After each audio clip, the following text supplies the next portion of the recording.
ఇంట్లో ఉన్న బంగారాన్ని విడిపించి ఆ రోజు ఆన్లైన్ రేటుకే మేము కొంటాం. Sharma gold company.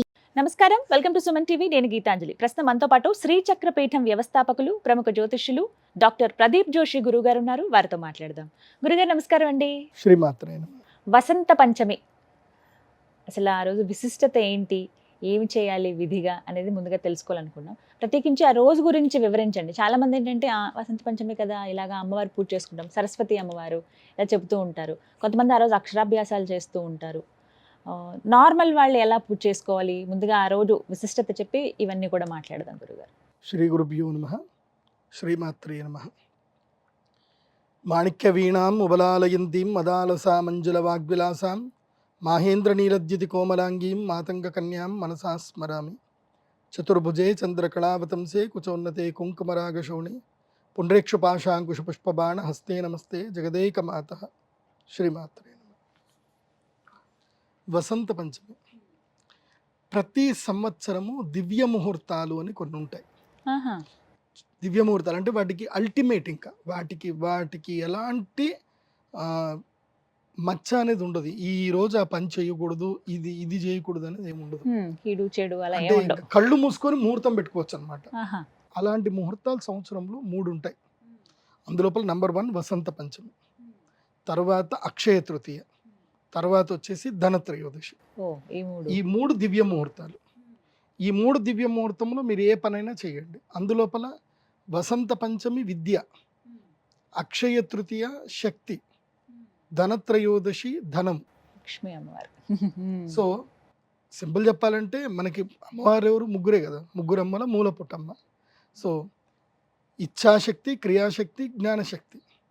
సో ఇచ్ఛాశక్తి సిద్ధి కావాలి అని అంటే ధనత్రయోదశి, క్రియాశక్తి జరగాలి అక్షయ తృతీయ, జ్ఞానశక్తి సిద్ధి కావాలి వసంత పంచమి. సో ఇవి 3 దివ్య ముహూర్తాలు. ఈ వసంత పంచమి సరస్వతీదేవి అమ్మవారు ఆవిర్భవించినటువంటి, అంటే శక్తిగా తాను పూర్తిగా ఆవిర్భవించి లోకానికి జ్ఞానం ప్రసాదించినటువంటి రోజు అని చెప్తారు. అందుకే వసంత పంచమి చాలా అద్భుతమైన రోజు. ఈరోజు ఎవరైనా సరే, ఇప్పుడు చాలామంది ప్రేమికులు ఉంటారు, పెళ్లి చేసుకుందాం అనుకుంటారు, ఎవరి దగ్గరికి వెళ్ళాలి, ఎప్పుడు అడగాలి, ఏం చేయాలి తెలియదు, పెళ్ళి అయితే చేసుకోవాలని ఉంటుంది. వసంత పంచమి రోజు తాళి కట్టండి, జీవితం బాగుపడుతుంది. ముహూర్తాలతో పని లేదు ఆ రోజు, ఇంకా లేదు. వసంత పంచమి రోజు పెళ్లి చేసేసుకోవడమే. ఆ రోజు నాకు జన్మతారానా విపత్తారానా ఏం చూసుకోవాల్సిన అవసరం లేదు. వసంత పంచమి రోజు పెళ్లి చేసుకోవడమే, మధ్యాహ్నం పెళ్లి చేసుకోవడమే, 11 నుంచి 12 గంటల మధ్యలో పెళ్లి చేసుకోవడం అయిపోయి. సో వసంత పంచమి దివ్య ముహూర్తం. ఆ రోజు మనకి చాలా ప్రధానమైనది ఏంటంటే జ్ఞానశక్తి సాధన. ఏమిటి? జ్ఞానశక్తి సాధన. సో ఈ జ్ఞానశక్తి అంటే చాలామంది వసంత పంచమి అక్షరాభ్యాసం అంటారు. అక్షరాభ్యాసం మంచిది. ఇది అక్షరాభ్యాసం అంటే చిన్నపిల్లలకే అనుకుంటారు. అక్షరాభ్యాసం ప్రతి సంవత్సరం చేయాలి మనము. అక్షర అభ్యాసం అది గుర్తుపెట్టుకోవాలి మీరు. అక్షరాభ్యాసం అంటే అక్షరాలు నేర్చుకోవడం అనుకుంటారేమో. అయ్యయ్యో, అక్కడ మీరు పప్పులో కాలేసినట్టే. ఏదో లెటర్స్ రాస్తే లెటర్స్ అభ్యాసం అంటారు, అక్షరాభ్యాసం అంటే కాదు. అక్షర అభ్యాసం. అక్షరము అంటే ఏంది? నాశనం అవ్వడము. అక్షరం ఏదైతే నాశనం అవ్వదో దాన్ని అభ్యాసం చేయాలి. అది శక్తి, జ్ఞానశక్తి. మీరు ఈ సంవత్సరంలో, ఈ జన్మలో మీరు సంపాదించిన డబ్బంతా కూడా పోతుంది. ఎందుకోసం అంటే మనం పోయేటప్పుడు డబ్బు అయితే తీసుకెళ్ళాం కదా, కానీ నీకు మరుజన్మ కూడా వచ్చేది మాత్రం జ్ఞానం. మరుజన్మకి జ్ఞానం తప్పకుండా వస్తుంది, రాకపోవడం డౌటే లేదు. ఎందుకోసం అంటే ఎన్ని జన్మలు ఎత్తినా సరే సూక్ష్మ శరీరము జ్ఞానంతో క్యారీ ఫార్వర్డ్ అవుతుంది. దాన్ని స్మృతి అంటారు. జ్ఞానం, మెమొరీ పవర్ తప్పకుండా ఫార్వర్డ్ అవుతుంది. ఎన్ని శరీరాలు ఎత్తినా మెమొరీ పవర్ వెళ్తుంది. అందుకే ఇప్పుడు మనం ఒక స్కూల్లో ఎగ్జాంపుల్ చూస్తే, ఒక స్కూల్లో ఒకే టైం పీరియడ్లో అందరూ స్టూడెంట్స్ జాయిన్ అవుతారు, కానీ అందరికీ టీచర్ చెప్పే లెసన్ అర్థమవుతుంది అంటే కాదు. కొంతమందికే అర్థమవుతుంది. అందులోపల కొంతమంది పిల్లలు జీనియస్లు ఉంటారు. ఎందుకు జీనియస్లు ఉన్నారు అంటే వాడికి పూర్వజన్మ జ్ఞానం ఉంది కాబట్టి తొందరగా ఏదైతే కనుక తొందరగా గ్రాప్ చేసుకుంటారు. కాబట్టి పూర్వజన్మ జ్ఞానం ఉంది అంటే అది జ్ఞాన సిద్ధి కలగడం. అందుకే ప్రతి వసంత పంచమి రోజున ప్రతి ఒక్కరు కూడా రాజశ్యామల దేవి అమ్మవారు, మాతంగి అమ్మవారి యొక్క ధ్యానం చేయవలసిందే. మాతంగి అమ్మవారి యొక్క పూజ చేయకుండా, రాజశ్యామలాదేవి అనుగ్రహం లేకపోకుండా జ్ఞానసిద్ధి పూర్తిగా కలగదు. శ్రీ విద్య స్టార్ట్ చేసుకోవాలి అన్నా, అంటే శ్రీ విద్య ఉపాసన అంటే అమ్మవారి యొక్క శ్రీచక్ర తత్వాన్ని అర్థం చేసుకోవాలి అన్నా వసంత పంచమి దివ్యమైనటువంటి రోజు. ముఖ్యంగా జీవితంలో ఎదగాలి, ఆకర్షణ యోగ సిద్ధి కలగాలి, రాజకీయ యోగ సిద్ధి కలగాలి, జీవితంలో అనుకున్న రాజయోగాలన్నీ సిద్ధించాలి అంటే ఏం కావాలి అని అంటే రాజశ్యామలాదేవి మాతంగి అమ్మవారి అనుగ్రహం కావాలి. ఆ అమ్మవారి సరస్వతీదేవి అమ్మవారు వసంత పంచమి రోజున రాజశ్యామల యాగం తప్పకుండా చేసుకోవాలి. ఆ రోజు అక్షరాభ్యాసము చేయాలి. ఇప్పుడు నీ అక్షరాభ్యాసం అయిపోయింది, నాకు 30 ఏళ్ళు అండి, నేనేం అక్షరాభ్యాసం చేస్తాను అంటే లేదు, వసంత పంచమి రోజు రావాలి, రాజశ్యామల యాగం చేయాలి, ఆ మూల బీజాక్షర మంత్రం చదవాలి. అక్షర అభ్యాసం అంటే నాశనము కానటువంటి శక్తిని సంపాదించుకునే అభ్యాసం, అది అక్షరాభ్యాసం. అందరికీ ఇది అవసరం అండి, అందరికీ అవసరం. ఈ 3 సంవత్సరంలో ఈ 3 దివ్య ముహూర్తాలు మీరు పూజలు చేసుకోండి, తర్వాత గ్రహణం రోజు పూజలు చేసుకోండి. మీ జీవితంలో మీరు ఇంకా మీకు అన్నీ ఆటోమేటిక్గా జరిగిపోతాయి అంతే.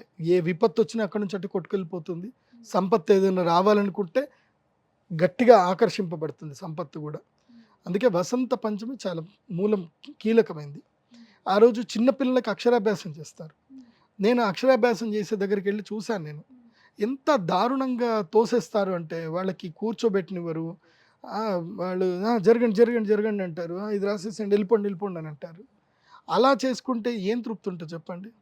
అందుకే మా శ్రీచక్ర పీఠంలో మీరు అక్షరాభ్యాసానికి వస్తే చక్కగా మీరు కూర్చుంటారు, మీ పిల్లల్ని మీ ఒళ్ళో కూర్చోబెట్టుకుంటారు, పలక ఇస్తాము, మండపం ఇస్తాము, అన్నీ చేసి చక్కగా మంత్రం చదివిస్తాము. మీరు అమ్మా నాన్న మాతృదేవో భవ, ఫస్ట్ అమ్మ అక్షరం రాయించాలి, ఓంకారం రాయించాలి, నాన్న ఓంకారం రాయిస్తాడు, ఆ తర్వాత గురువు రాయించాలి, గురువు కూడా రాయించాలి అక్షరాభ్యాసం పిల్లలకి. సో అలా చేసిన తర్వాత అమ్మని స్పర్శించే యోగం పిల్లలకు కలిగించాలి, స్పర్శ యోగం కలిగించాలి, అమ్మ పాదస్పర్శ కలిగించాలి. మా శ్రీచక్ర పీఠంలో రాజశ్యామలాదేవి అమ్మవారి యొక్క పాదస్పర్శ అందరికీ కలిగిస్తాం. అండ్ జ్ఞానం మాహేశ్వరాది చేతని శాస్త్రం చెప్తుంది. జ్ఞానం రావాలి అని అంటే మహేశ్వరుడి యొక్క అనుగ్రహం కావాలి, ఆ మహేశ్వరుణ్ణి ప్రసాదంగా స్వీకరించాలి. కాబట్టి మా శ్రీచక్ర పీఠంలో మీరు వసంత పంచమి యాగం చేసుకోండి, అక్షరాభ్యాసం చేయండి, మీకు శ్రీచక్ర స్ఫటికలింగం మేము మీకు గిఫ్ట్గా ఇస్తాం, ఫ్రీగా ఇస్తాం. సో శివరాత్రి నుంచి శివుని ఆరాధన చేయాలి. శివారాధన లేకుండా జ్ఞానం సిద్ధించదు పూర్తిగా. జ్ఞానం మాహేశ్వరాది చేతి. శ్రీ విద్య ఉపాసన రావాలన్నా శివుడే కావాలి, లక్ష్మీ అనుగ్రహం కావాలన్నా శివుడే, ఏ అనుగ్రహం కావాలన్నా శివతత్వం, శివశక్తి అనుగ్రహం కావాలి. కాబట్టి శ్రీచక్ర స్ఫటికలింగం మేము ఇస్తాం తప్పకుండా. వసంత పంచమి రోజు చాలా కీలకమైనది ఏంటంటే అమ్మవారికి విశేషమైనటువంటి మేధాసూక్తముతో అభిషేకం చేసినటువంటి తేనెతో, ఆ తేనెని తమలపాకుకి అద్ది మంత్రముతో అద్ది గురువు మూలకంగా తమలపాకు ప్రసాదంగా స్వీకరించాలి. అన్ని దేవాలయాల్లో ఇవ్వరు, ఇస్తే మంచిది. మా దేవాలయంలో మేము తప్పకుండా ఇస్తాం, ఆ ప్రసాదాన్ని స్వీకరించాలి. ఇంకోటి చాలా ప్రధానమైనది, శ్యామలా దండకము యొక్క మొట్టమొదటి మంగళాచరణ శ్లోకము గురూపదేశంగా స్వీకరించాలి.